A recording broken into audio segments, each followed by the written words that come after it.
Welcome to Keeping in Sync for this week, the 1st of August 2022. As with every week, a disclaimer that some of these settings you see and expect to see may not arrive due to Microsoft date changes or sometimes IT turning certain features off or making them not available yet. But be nice to your IT team, there's a reason for it. Now, something different with this video is a new format. I'm no longer going to be doing a Teams section separately because, to be quite frank, everything in Teams is technically Microsoft 365, and according to the Microsoft Teams team, everything in Microsoft 365 is Teams. So yeah, just one section now, and also I'll be putting visual product indicators to make it a little bit clear as to which particular product the feature relates to. Even though I say its name, it's handy having a little icon there. On with the show. Now, users in Forms for the web, because, well, that's the only way you can access Forms outside of the mobile app, will be able to directly share their survey or quiz to their Teams chat and channels directly from Forms. Now, unfortunately, that feature has not rolled out, so I couldn't get a screenshot of it, but it will soon. In fact, it's rolling out now through to late August.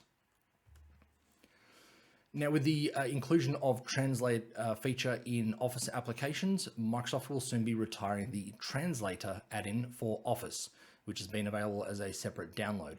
Once the add-in is retired, you won't be able to use it anymore, but the ability to translate content directly in Excel, PowerPoint, and Word is already there and waiting for you, has been for some time.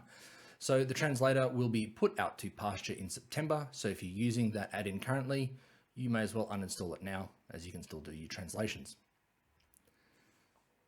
Now, in Power Platform, Wave 2 for Power Platform is officially rolling out between October 1st to March 31st, 2023, and brings with it a lot of updates across Power Apps, Power Automate, Power BI, Power Pages, Power Virtual Agents, and actually others that don't start with Power. You can actually get the full list by typing in the link on this slide, wherever it's pointed to there, and settling in with a nice glass of wine for some lovely evening reading, as it's quite a big document. So if you're eager, you can actually, from the 1st of August, get early access to these new features. However, you'll need to speak to someone from IT who can then enable the early access to the features for a specific Power Platform environment, but be aware it affects all users in said environment. If none of that made sense to you, that's fine. Soon, you'll see a new reason for getting an error message in SharePoint or OneDrive, because for quite some time, Microsoft has recommended that you have a maximum of 2,000 lists and libraries per site and 2,000 subsites per site. Now, if you're a SharePoint site owner who is in this boat, then this message is for you, because starting from November, Microsoft will actually start enforcing these limits. So when you hit the 2,000 lists and libraries limit, you won't be able to add any more lists or libraries. As for subsites, nobody should be using those anymore, so let's ignore those.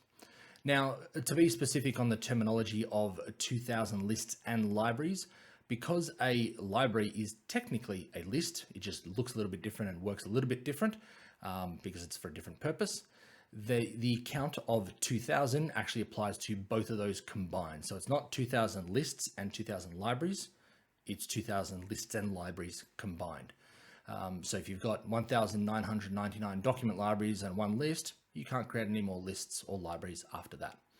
This enforcement will actually start in early November and should be fully rolled out and enforced by late December. Now, in also Teams, you'll soon be able to share to Teams from Teams, which will effectively allow you to share the content from an app or a tab to other users, groups, or channels within Microsoft Teams. There is a catch, however, that Teams app developers actually need to enable the features in their apps before this will show up. So you may see it in some apps and not others.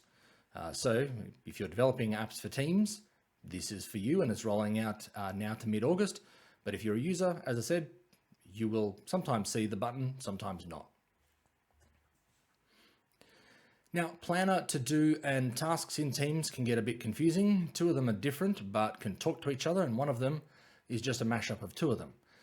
If that makes a lot of sense, then you've known me for long enough. Now, currently in To Do, if you click on a link to a task that is actually a Planner task that's been assigned to you, because Planner tasks can show up in To Do, it will by default open in the Tasks app in Teams. Now, the option that's changing is you'll actually have the ability to open it directly in Planner instead of having to go to the Tasks app in Teams. This update in the To Do app is rolling out now to early August. Now, if you'd run out of things to talk about on the weekend with friends because Teams or Windows are no longer asking you if you'd recommend them to a friend or colleague, well, now Whiteboard will ask you that. This is actually rolling out late July to early August unless your admins turn the feature off. Now, you know sometimes how you get annoyed with IT because they turn features off? This is sometimes where that particular turning a feature off is actually a good thing. So, you know, be nice to your IT team. And that's it for keeping in sync with Microsoft 365 this week.